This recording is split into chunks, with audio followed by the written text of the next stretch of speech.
같이 한 목소리로 읽도록 하겠습니다. 신약성경 74쪽 마가복음 11장 7절에서 10절까지 말씀입니다. 나귀 새끼를 예수께로 끌고 와서 자기들의 겉옷을 그 위에 얹어 놓음에 예수께서 타시니 많은 사람들은 자기들의 겉옷을 또 다른 이들은 들에서 벤 나뭇가지를 길에 펴며 앞에서 가고 뒤에서 따르는 자들이 소리 지르되 호산나 찬송하리로다 주의 이름으로 오시는 이여 찬송하리로다 오는 우리 조상 다윗의 나라여 가장 높은 곳에서 호산나 하더라. 아멘. 네, 우리 집사님 모처럼 뵈니까 너무 반갑고 좋습니다. 그리고 다 건강하시고 안녕하신 것 같아서 다행이고요. 또 우리 영상으로 예배드리신 분들에게도 또 건강하리라고 또 믿습니다. 혹이라도 여러분 기도 제목이 있고 그러면 언제든지 해주시고 나눠주시고 또 이렇게 기도함으로 또 그 아픔들을 같이 이겨낼 수 있었으면 좋겠습니다. 오늘 존귀하신 주님을 예배하러 나온 여러분 모두에게 주님의 은혜와 평강이 임하기를 다시 한번 축복합니다. 특별히 오늘 말씀을 듣는 동안 우리에게 우리 마음의 주인, 우리 삶의 주인이 바로 예수님이라는 사실이 확인되고 경험됐으면 좋겠습니다. 우리가 손님을 맞이하기 위해서 청소를 하지 않습니까? 마찬가지로 주님을 우리 가운데 모셔드리기 위해서는 묵은 먼지와 같은 그리고 또 이렇게 방치해뒀던 그런 쓰레기들을 정리함이 필요하겠죠. 우리의 높아진 마음을 낮추고 우리의 구부러진 생각을 올곧게 하는 과정들이 우리 있어야 주님을 제대로 맞이할 수 있을 겁니다. 하지만 우리의 모습이 그렇게 100% 온전하고 청결하지 못하다 할지라도 진심으로 주님을 사모하고 주님이 와주시기를 갈망하는 마음이 있다면 주님께서는 우리를 더럽다고 외면하시거나 또 구부러졌다고 해서 미루시거나 안 됐다고 나중에 오시겠다고 말씀하지 않으실 것입니다. 그러기에 오늘 우리가 부족하고 연약하지만 그래도 주님이 필요합니다. 주님 오셔서 다시 한번 내 마음과 생각을 다스려 주시고 또 복잡다단한 나의 인생의 길을 주님께서 좀 잘 이끌어 주십시오 라는 갈급한 마음, 진실로 사모하는 마음이 있다면 주님은 오늘 이 시간 여러분의 자리에, 여러분의 마음에 찾아오실 것입니다. 그러기에 오늘 이 시간에 다시 한번 마음과 정신을 좀 집중해서 주님의 은혜 받기를 사모함으로 이 예배에 임했으면 좋겠습니다. 그런데 참으로 안타까운 것은 많은 사람들이 주님을 갈망한다고 하면서도 막상 주님이 우리에게 다가오시면 멈칫거리거나 뒤로 주춤 물러서는 경향이 많이 있습니다. 왜 그런 걸까요? 주님을 정말 대면하면 주님을 내 삶의 진정 주님을 영접하면 우리 삶에 파란이 일어나기 때문입니다. 주님의 시각으로 우리가 처한 상황을 바라보면서 이게 뭔가 지금 문제가 있구나. 또 특별히 나의 삶에 이게 올바른 것이 아니구나라고 하는 새로운 깨우침을 주기 때문이죠. 그리고 주님께서는 그런 잘못된 것을 방치하기를 원하지 않고 그래도 바꿔야 되지 않겠느냐고 바꾸도록 요청할 뿐만 아니라 바꾸도록 자꾸만 우리 양심과 생각을 자극하기 때문에 여간 불편한 것이 아니죠. 주님께서 주시는 그런 마음을 잘 지켜내려 할 때 주님으로 인하여 마음이 참 기쁘고 행복하기도 하지만 그 주님의 마음을 지켜내는 것은 결국 낭만적이지 않습니다. 때로는 우리의 계획을 포기해야 하기도 하고 우리가 간절히 바라던 것들을 내려놓아야 하기도 합니다. 아니라고 그냥 이렇게 루즈하게 살았던 우리의 일상을 다시금 흔들어 요동치는 그 주님의 음성과 손길을 참 이렇게 그대로 지켜내는 것이 여간 쉽지 않죠.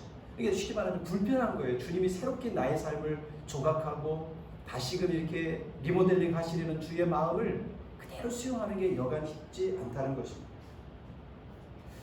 그렇지만 이번 사순절 기간, 특별히 오늘부터 시작되는 이 고난의 한 주간을 통해서 주님을 직면하고 주님을 깊이 나누고 그 음성을 듣고 수용하는 것이 그래도 힘들고 아픔이 있을 수 있지만 그래도 이 과정들을 통해서 조금이라도 주님께 가까워질 수 있다면 우리 이 고난 주간을 그냥 흘러보내서는 안 될 거예요. 우리의 죄로 물들고 우리가 온갖 오염되어 있는 우리의 이 내면의 참상을 그래도 주님 앞에 좀 그대로 고백해 보면서 이렇게 연약하고 이렇게 부족하고 어찌 보면 이렇게 더러운 나지만 그래도 주님의 선택을 받고 은혜를 입었으니 이 모습에서 보다 나은 모습으로 도약하는 시간이 되기를 원합니다. 이런 갈급한 마음이 우리 모두에게 있어지기를 소망합니다. 그래서 주님께로 한 걸음 더 나아가는, 주님과 더 가까워지는, 주님을 조금이라도 더 닮아가기를 회복하고 그렇게 되어지는 우리가 될 수 있기를 진심으로 소망해 봅니다.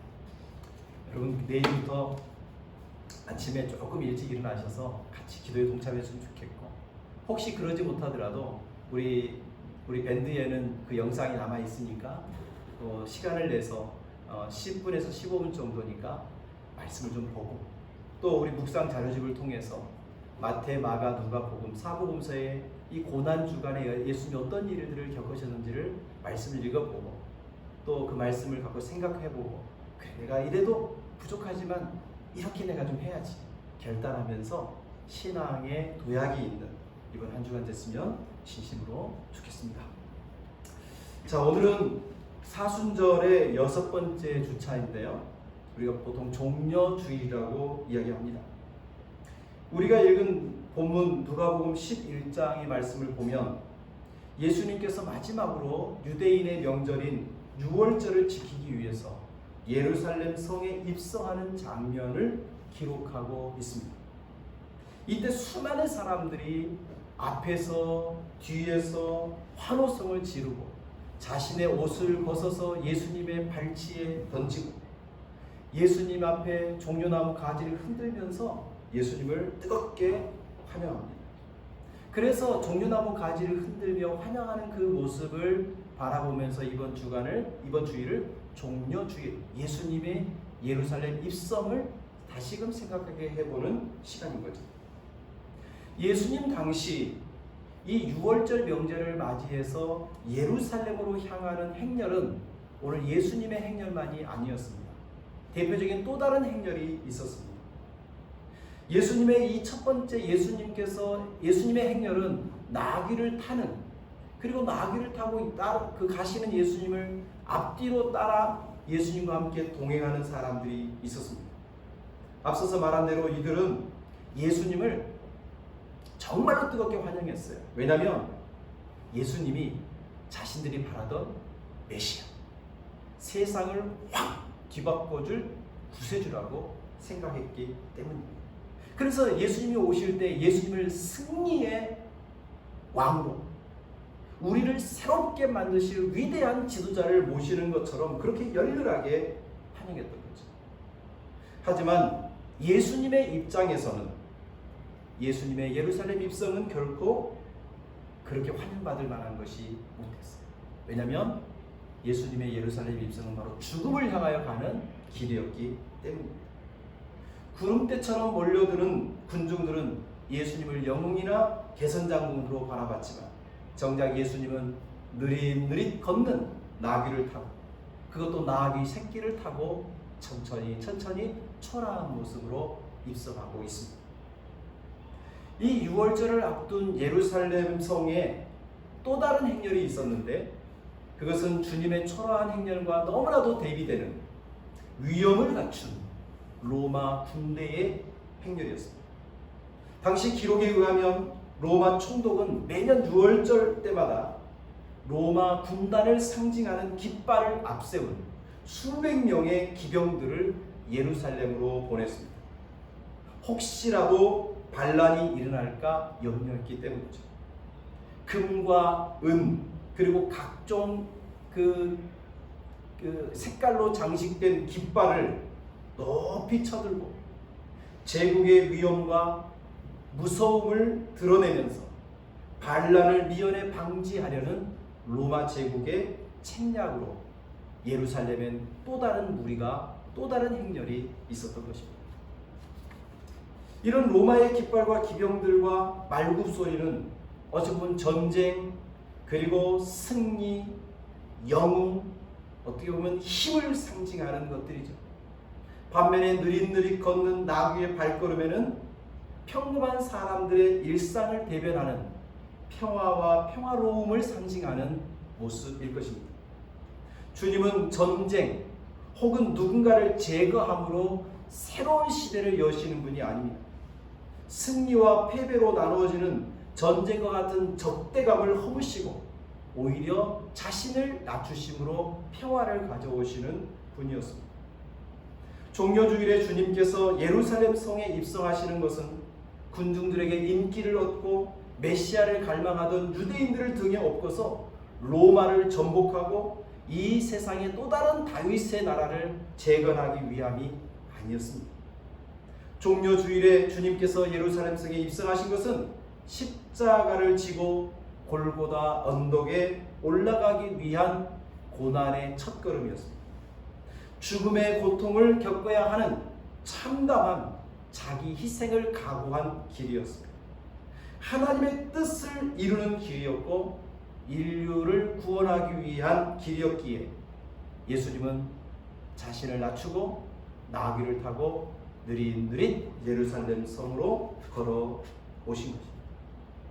오늘 예수님을 따라가는 이 믿음의 우리 그리스도인들은 이러한 예수님의 행렬이 우리에게 어떤 의미로 다가오는지 한 번쯤 고민해봐야 할 것입니다.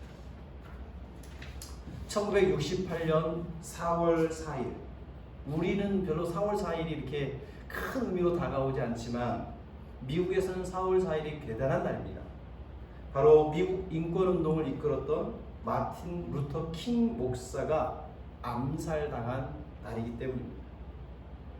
미국의 남부 도시인 아틀란타에 가면 이 마틴 루터 킹 목사님의 기념관이 있는데 그 기념관의 일부에 이런 글귀가 있다고 합니다.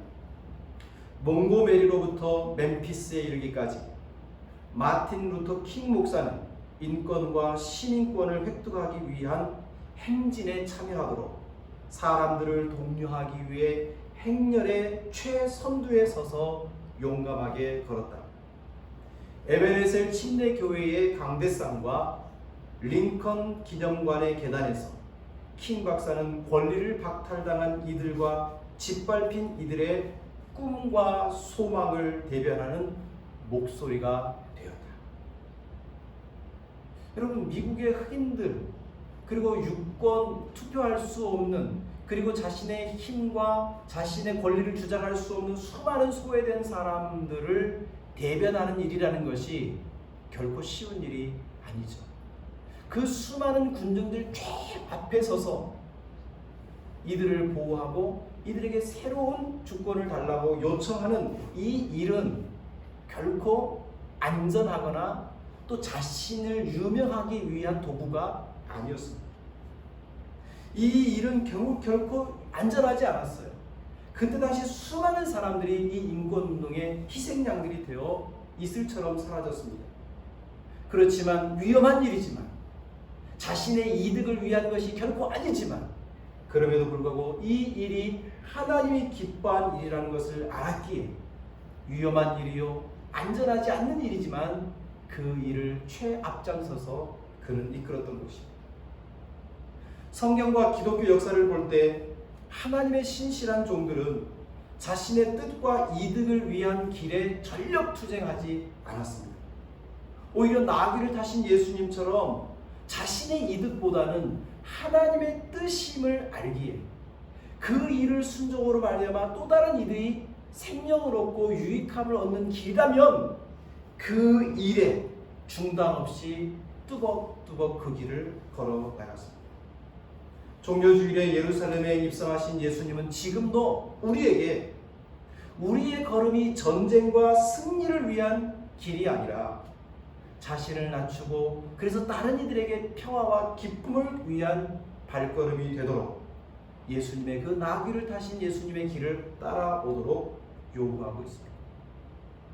여러분, 고난주간을 지내고 부활주의를 맞이할 때 우리의 발걸음이 주님의 나귀를 타신 주님의 그 행렬 가운데 있어지기를 진심으로 소망해 봅니다. 이처럼 세상의 인기와 세상의 권력에 영합하지 않고 하나님의 뜻에 순종하여 뚜벅뚜벅 십자가의 길을 향해 걸었던 예수님의 모습은 겟셋마네 동산에서도 동일하게 볼 수가 있습니다. 우리가 읽지는 않지만 마가복음 14장 42절 이하에 보면 예수님께서 체포당하시기 전날 밤, 그러니까 십자가에 달려 죽을 운명의 시간을 앞두고 제자들을 이끌고 겟셋마네라는 동산에 올라가십니다.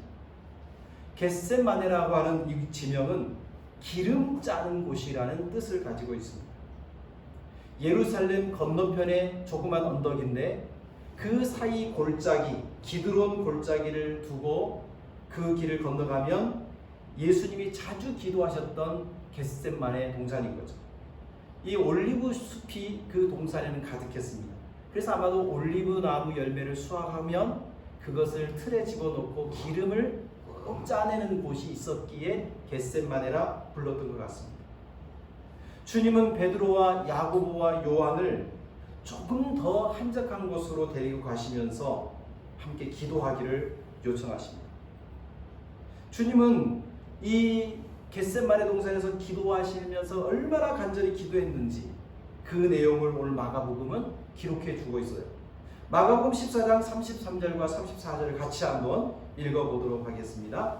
시작. 베드로와 야고보와 요한을 데리고 가실새 심히 놀라시며 슬퍼하사 말씀하시되 내 마음이 심히 고민하여 죽게 되었으니 너희는 여기 머물러 깨어 있으라 하시고. 여러분, 예수님께서 지금 심히 놀라시며 슬퍼하셨다. 그러면서 하시는 말씀이 내 마음이 심히 고민하여 죽게 되었다. 내가 너무 힘들고 내가 너무 괴로워서 죽을 지경이다. 이렇게 제자들에게 자신의 심정을 토로하고 있습니다. 마가가 사용한 이 심히 놀랐다, 심히 슬퍼하시다, 이 단어는 우리를 매우 당혹스럽게 만듭니다. 모든 것을 다 아시는 하나님, 그리고 모든 도전 앞에서 당당하게 맞섰던 우리 주님이 지금 이 십자가 앞에서 비틀비틀거리고 있는 모습을 우리는 그려볼 수 있습니다. 심히 놀라다라고 번역된 액탐베오라고 하는 이 단어는 사실 압도되다, 놀람에 사로잡히다, 깜짝 놀란 겁니다. 두려워 버들버들 떠는 겁니다. 슬퍼하다라고 번역된 아데모네오라고 하는 이 단어 역시도 무거움에 짓눌려 있는, 그래서 인상이 찡그러지고 온 근육이 힘들어 있는 그 괴로워하는 모습을 그대로 표현하고 있는 단어. 갈릴리의 거센 폭풍 앞에서도 조금도 흔들림 없이 당당하게 잠잠하라 라고 외쳤던 예수님이 지금 십자가를 앞에 두고 슬픔에 압도되고 슬픔에 짓눌려서 내가 괴로워 죽을 지경이다 라고 제자들에게 자신의 힘듦을 알려주고 있습니다. 우리는 이런 주님의 모습이 굉장히 낯섭니다. 왜? 우리 주님 항상 당당하고 모든 사람들을 품어주고 모든 것을 다 일사천리로 해결할 수 있는 능력 있는 주님의 모습을 그리고 또 그걸 바라기 때문입니다. 그러나 오늘 마가복음의 기록대로라면 예수님의 이 겟셋마네 기도하시는 모습은 절대로 낭만적이지 않습니다. 예수님은 죽음이 다가오는 그 순간 허허 웃으면서 왔니? 그래, 날 잡아가. 이렇게 기쁨으로 그 죽음을 맞이하지 못합니다. 오히려 예수님은 정말 살고 싶어요. 죽을 찌기다는 말은 이 괴로움에서 해방되고 싶다는 것 아니겠습니까? 이 십자가의 죽음의 그림자로부터서 탈출하고 싶다는 것 아니겠습니까?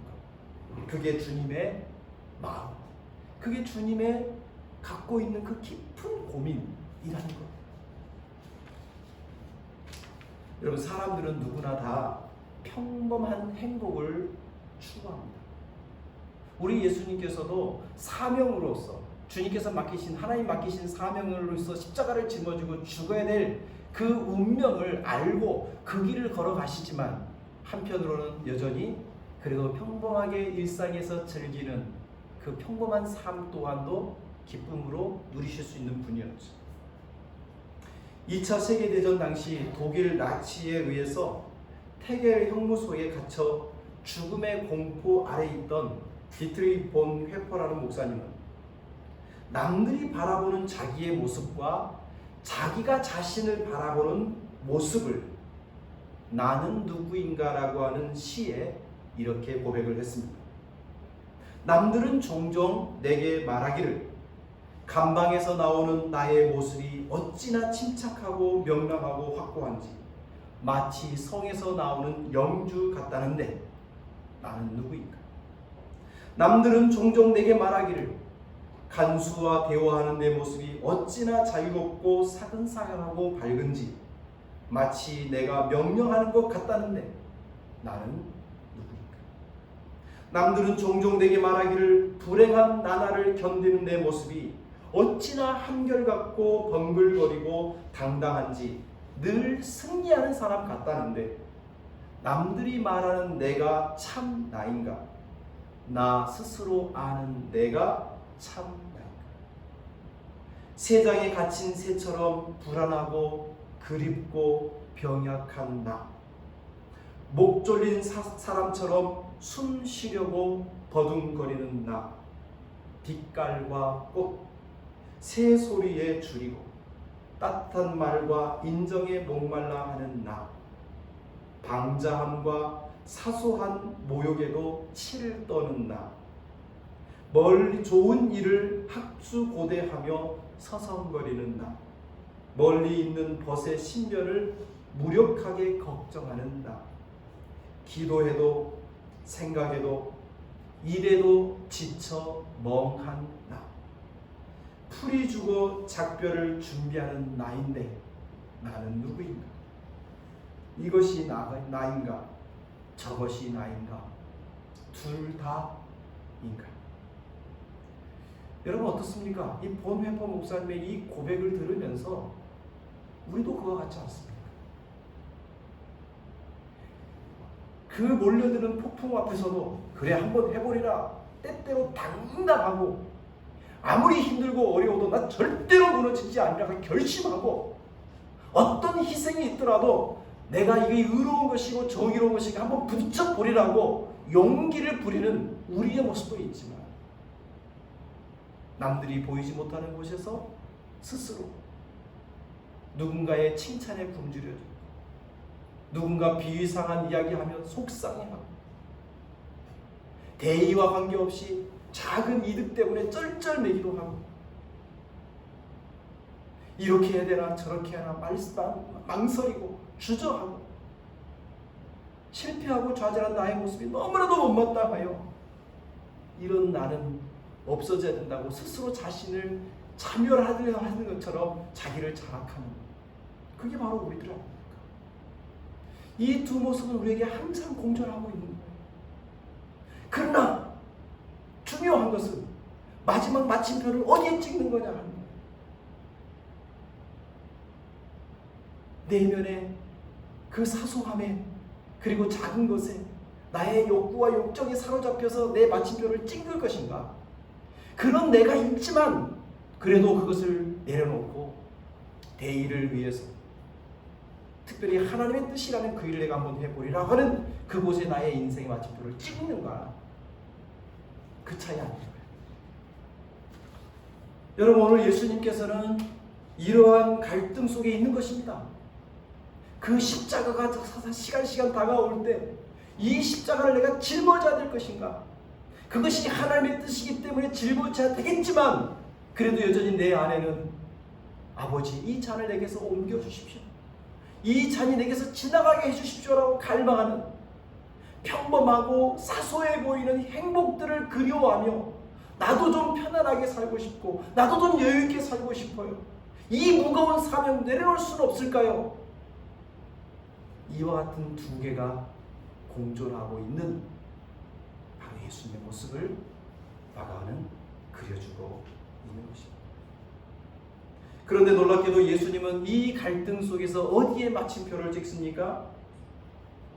오늘 다시 말씀을 마가복음 14장 36절에 오늘 예수님은 이렇게 고백합니다. 우리 같이 한번 읽어봅시다. 시작. 이르시되 아빠 아버지여 아버지께서는 모든 것이 가능하오니 이 잔을 내게서 옮기시옵소서.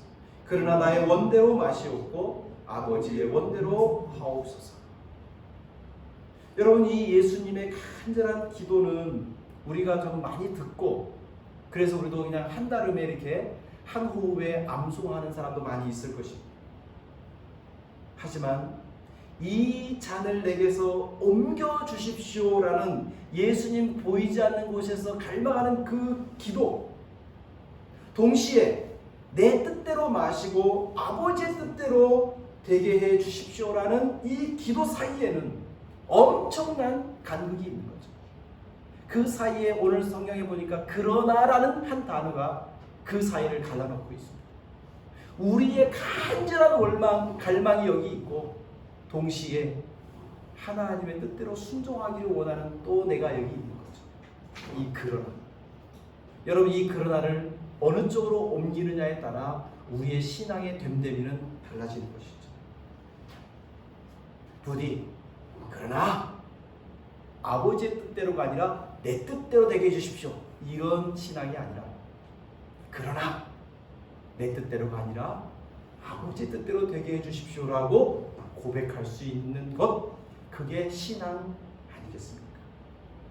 여러분, 신앙이라고 하는 것은 항상 나의 유익과 나의 이득을 추구하는 것에 이용되어서는 안 됩니다. 나의 유익, 나의 이득, 나의 잘됨, 나의 높아짐, 나의 승리를 위해서 신앙을 가지고 오면 그 신앙 때문에 수많은 사람들은 짓밟히고 더 피를 보고 더 희생해야 되는 안타까운 현실이 발생하죠. 그러나 나의 이득이 아니라 하나님의 뜻을 위하여 나의 신앙을 거기에 던져 넣을 때 그 신앙은 수많은 사람들을 살리고 수많은 사람들을 유익하게 하고 수많은 사람들을 다시금 하나님께로 이끌어내는 놀라운 결과들이 일어날 거예요. 그러면 여러분, 이 그러나라고 하는 간격을 어떻게 우리는 올바르게 옮겨갈 수 있을까요? 그것은 바로 기도에 있습니다. 예수님은 자신이 그렇게 간절히 기도하시면서 제자들에게도 너희도 나와 함께 기도하자, 너희도 나와 함께 깨어서 기도하자, 다시 깨어서 기도하자고 제자들을 3번이나 독려해 주셨습니다. 기도는 나의 뜻을 내려놓고 아버지의 뜻을 수용하는, 아버지의 뜻에 순종할 수 있게 해주는 것이 바로 기도인 것이죠. 부디 우리에게도 이 기도의 삶이 회복되기를 소망합니다.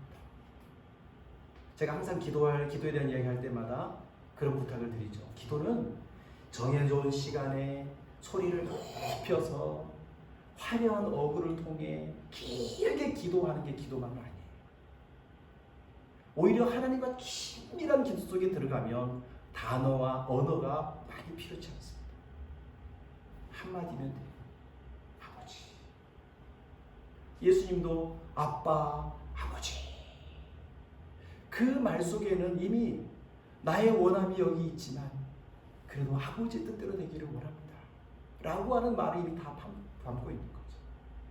여러분, 하나님 앞에 머물러서 하나님과 더 친밀한 기도 가운데 들어가면 많은 대화가 필요치 않아요.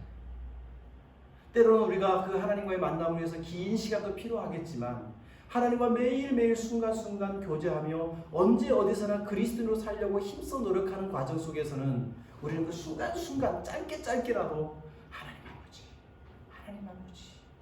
내 속에 있는 그 나의 원함, 동시에 나의 원함이 있지만 그래도 아버지의 뜻이 이루어지게 해달라고 하는 그 간절한 기도가 순간순간에도 드려질 수 있는 거예요.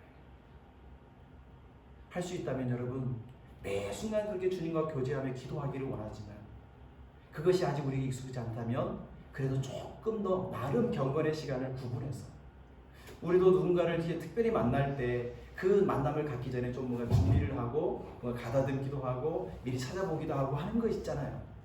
그것처럼 주님과 좀 더 좋은 만남을 위해서, 좀 더 기쁜 만남을 위해서 시간과 장소와 마음가짐을 조금 정리해서 조금씩 더 기도해 갈 수 있는 그런 믿음의 사람들이 되어갈 수 있기를 소망해요.